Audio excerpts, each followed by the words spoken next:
काश तुम पहले मिल जाते तो मैं तुम्हारे उस बुढ़े बाप के चक्कर में नहीं पड़ती और आज हम दोनों खुश होते। सही कह रही हैं आप। काश आप मुझे पहले मिली होती तो मेरी भी जवानी वेस्ट नहीं जाती। हमारे रिलेशन को 2 साल हो गए हैं। कब तक मुझे अपनी रखेल बना के रखोगे तुम? शादी क्यों नहीं कर लेते मुझसे? शादी शादी शादी, तुमको 10 बार मैंने कह दिया कि मैं तुमसे शादी नहीं कर सकता। मेरी उम्र देख रही हो तुम, और अब मेरा बड़ा बेटा है और मेरी बीवी मर जाने के बाद यदि मैं अब शादी करूंगा तो मेरा बेटा क्या सोचेगा, ये दुनिया समाज क्या सोचेगी? जब मेरे साथ रंगरलियां मना रहे थे तब तुम्हें अपनी उम्र नहीं दिखी, और जब मैं शादी की बात कर रही हूँ तो तब तुम्हें अपनी उम्र दिख रही है। हेलो, जितना तुम्हें जरूरत थी ना पति की, उतना ही मुझे जरूरत थी अपनी बीवी की। हम दोनों एक दूसरे की मदद किए हैं और उसके बदले में मैंने तुमको तन मन धन से मदद की है। जो सुख सुविधा चाहिए था वो सब मैंने तुमको दिया। तुम्हारे पति के मरने के बाद मैंने क्या नहीं किया? तुम्हें सहारा दिया, पैसा दिया, यहां तक कि पति का सुख भी दिया। सुनो, सहारा तुमने मुझे नहीं, मैंने तुम्हें दिया था तुम्हारी वाइफ के मरने के बाद। और तुम पागल हो गए थे उसके वियोग में। मैंने क्या क्या नहीं किया तुम्हारे लिए। अरे अपनी सारी जवानी तुम पे नहीं छोड़ दिया, और तुम अभी जाके मतलब शादी करने से मना कर रहे हो मुझसे? मुझे अकेला छोड़ना चाहते हो? मैंने भी तो तुम्हारा साथ दिया, तुम्हारे हर मुसीबत में खड़ा था। और सुनो, आज के बाद यदि तुम शादी का नाम भी लेना मेरे सामने तो सोच लेना। देखो, मुझे कुछ नहीं पता, मुझे बस तुमसे शादी करनी है।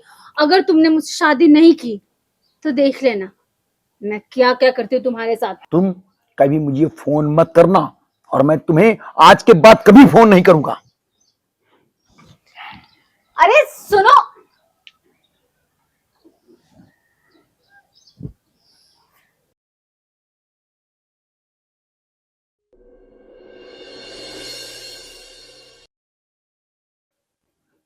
राजू बेटा। जी पापा। चाय हो गई क्या? हाँ पापा, बस लेके आ रहा हूँ।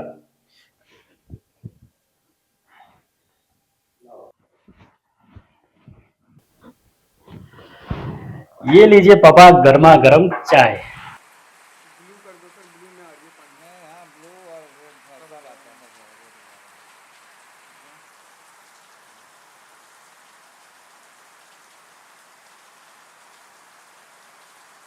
क्या बात है पापा, आप बहुत टेंशन में लग रहे हैं। मैं सोच रहा हूं कि कामकाज का सारा जिम्मेदारी तुम पर सौंपूं और थोड़ा मैं आराम करूं, क्योंकि मैं ये भाग दौड़ की जिंदगी से ना थक गया हूं। पापा मैं तो कब से कह रहा हूँ कि अब अपनी जिम्मेदारियों का भार मेरे कंधे पे डाल दीजिए, लेकिन आप ओके सुनते ही नहीं हो। आप एक काम कीजिए, आप आराम करेंगे और मैं कल से ऑफिस दिल्ली जाऊंगा बस। नहीं, तुम ठीक कह रहे हो। अब कल से तुम ऑफिस जाओ।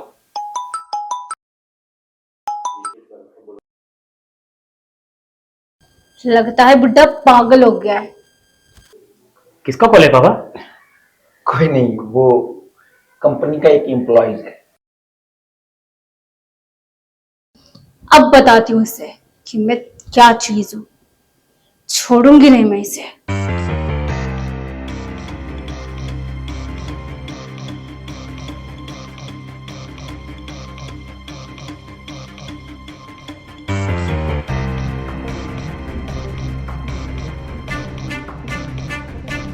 मैं देखता हूँ पापा।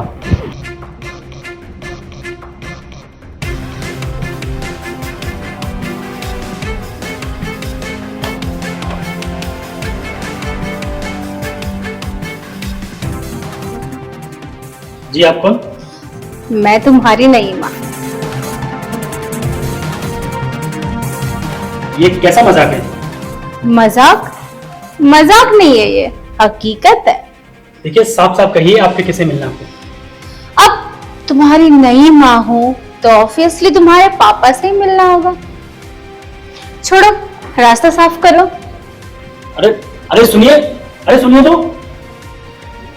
तुम यहाँ क्या करने आई हो? तुम मेरा कॉल क्यों नहीं उठा रहे थे? हाँ, मैं वहां इतने परेशान होके बैठी हूँ, 100 बार तुम्हें कॉल कर लिया मैंने और तुम मेरा फोन नहीं उठा रहे हो। मैं अपनी लाइफ में वहां इतनी परेशान हूँ, पागलों की तरह तुम्हें कॉल कर रही हूँ मैं और तुम मेरा कॉल इग्नोर कर रहे हो। पापा कौन है ये क्या बोलेंगे? जब मन चाहा मेरे साथ मजे किया और अब मुझे इग्नोर कर रहे हो। देखो तुम कुछ ज्यादा ही बोल रही हो, तुम अपना जुबान बंद करो।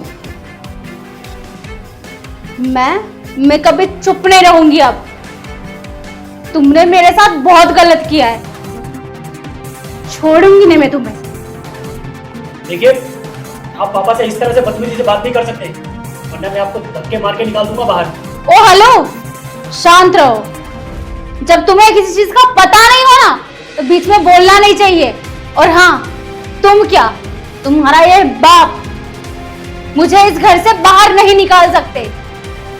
और अगर मेरे साथ कुछ गलत करने की कोशिश की ना, सीधा पुलिस स्टेशन चली जाऊंगी। तुम पापा ये सब, मैं आज से इसी घर में रहूंगी और मैं इसी घर का हिस्सा हूं। अच्छा तुम शांत रहो, तुम अंदर जाओ, बेडरूम में जाओ। तुम राजू मैं तुम्हें सब समझाता, तुम अंदर जाओ। जा रही हूं, जल्दी आ जाना।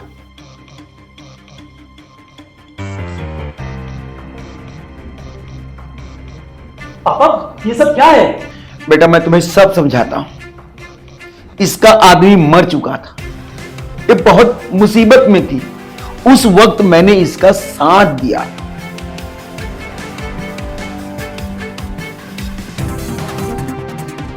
और उसी बीच में हम दोनों एक दूसरे के इतने करीब आ गए कि आज मुझे ये दिन देखना पड़ रहा है। ये उसी चीज का ये औरत मुझसे नाजायज फायदा उठा रही है। तो पापा आपको ये सब करने से पहले सोचना चाहिए था। घर में जवान बेटा है, अभी तक मेरी शादी नहीं हुई और आप होगी ये सब पकड़े में पड़ रहे हो।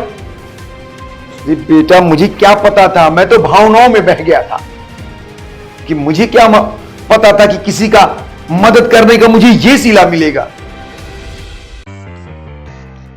बेटा तुम आराम करो, मैं आता हूं। मैंने गलती किया, उसका सुधार मुझे ही करना पड़ेगा।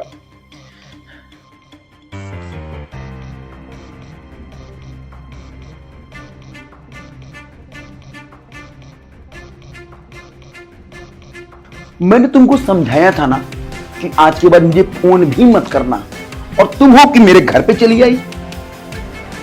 तो क्या करती मैं? हाँ, एक तो तुम मेरा फोन नहीं उठा रहे थे, तुमने मेरी बेटी के सामने मेरी इज्जत का पूरा पंचनामा कर दिया। तुमने जो मेरा इज्जत उछाला है, जो मेरे साथ किया है, वो सही किया है। मतलब मेरे साथ मजे करके अब तुम्हें अपनी इज्जत की पड़ी है। जब शांत रहो, जीतता हूं मैं, तुम आराम करो, बैठो इसी बेडरूम पे। और सुनो, आज से मैं इसी घर में रहूंगी और अपने उस नालायक बेटे को समझा देना मेरे से पंगा ना ले, नहीं तो छोड़ूंगी नहीं मैं किसी को भी। ठीक है ठीक है, देखता हूं मैं कुछ करता हूं, जरा मुझे कुछ सोचने दो।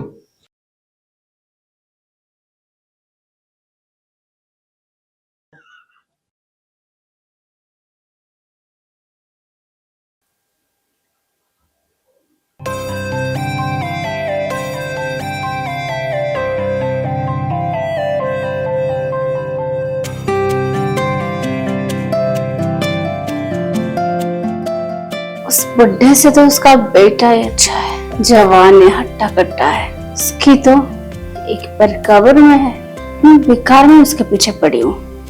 अगर इससे शादी कर लूं तो लॉन्ग टाइम टिकेगा। एक काम करती हूँ, इसी को पटा लेती हूँ।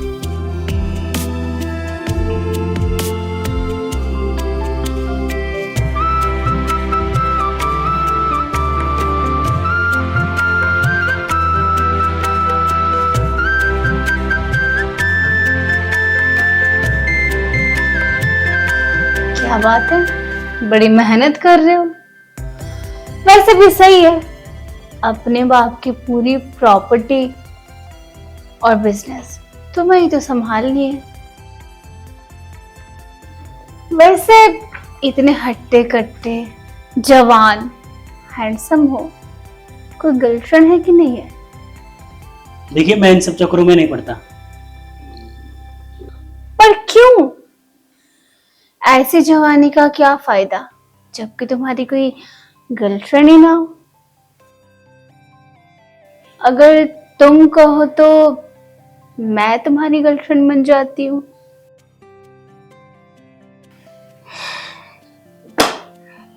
बहुत तेज लग रही हो आप। तेज तो हूँ, तभी तो तुम्हारे पापा को पटा लिया। मतलब बाप से दाल ना गली तो बेटे पे डोरी डालने लगी। क्या करे, तुम्हारे बाप तो अब बड़ा हो गया है, उससे दाल कहां से गलेगी। अगर तुम कहोगे तो मैं तुम्हारे बाप को भी छोड़ दूंगी।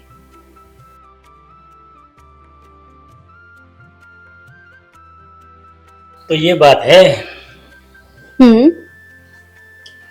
तो बताइए, हमको इसके लिए क्या करना पड़ेगा? कुछ नहीं, बस हमारे साथ थोड़ा सा प्यार करना पड़ेगा। कुछ गड़बड़ तो नहीं होगी? क्या गड़बड़ होगी? तुम्हारे पापा को पता भी नहीं चलेगा, टेंशन मत लो। तो चले? तो चलो।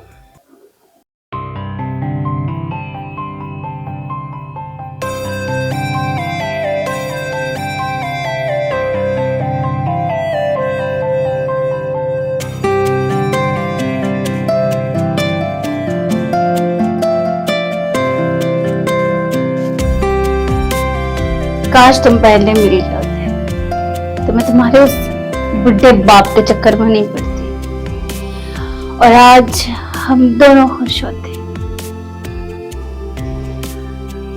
सही कह रही हैं आप। काश आप मुझे पहले मिली होती तो मेरी भी जवानी वेस्ट नहीं जाती। अच्छा,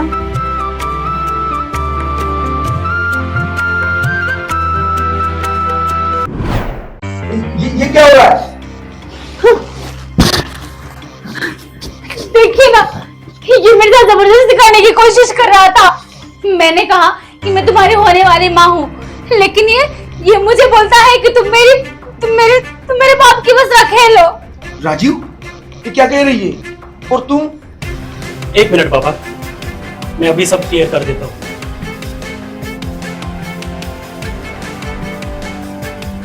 ये क्या है? ये देखिए पापा, क्या आपको लग रहा है कि इसमें मैं जबरदस्ती कर रहा हूँ? साफ साफ दिख रहा है पापा कौन जबरदस्ती कर रहा है। और हाँ, जब मैं रूम में पढ़ाई कर रहा था तब ये मेरे पास आई। इसकी बातों से तभी समझ गया था कि ये बहुत ही चालबाज औरत है, कैरेक्टरलेस है। आपसे ना बन पाई, इसने मुझ पे डोरे डालना चालू किया। तो फिर मैंने ये प्लान बनाया कि इसको रंगे हाथों पकड़ो। बेटा, इस पे तो मुझे शुरू से ही भरोसा नहीं था। अब जाके तुम्हारा असली रूप सामने आया है। तुमने ना जाने कितना घर बर्बाद किया होगा। तुम्हें हमसे और हमारे बेटे से किसी से प्यार नहीं थी। तुमको तो सिर्फ हमारी प्रॉपर्टी चाहिए थी। अब तुम्हारी सारी मंशा धरी की धरी रह गई। जितनी जल्दी हो यहां से निकल जाओ, वरना पुलिस बुलवाकर इतने डंडे मरवाऊंगा कि सारी प्यार का भूत उतर जाएगा तुम्हारा। और हाँ, पुलिस में झूठी रिपोर्ट करने की कोशिश भी मत करना, क्योंकि तुम्हारे खिलाफ हमारे पास अब सबूत है। तो कुछ नहीं करता हूँ। चलो जाओ, अब तुम्हारा यहां से खेल खत्म। कोई और दरवाजा दिखो। तुम्हारा तो यही धंधा है, प्यार करना धंधा है और धोखा देना रोजी रोटी तुम लोग की है। जाओ निकलो यहां से।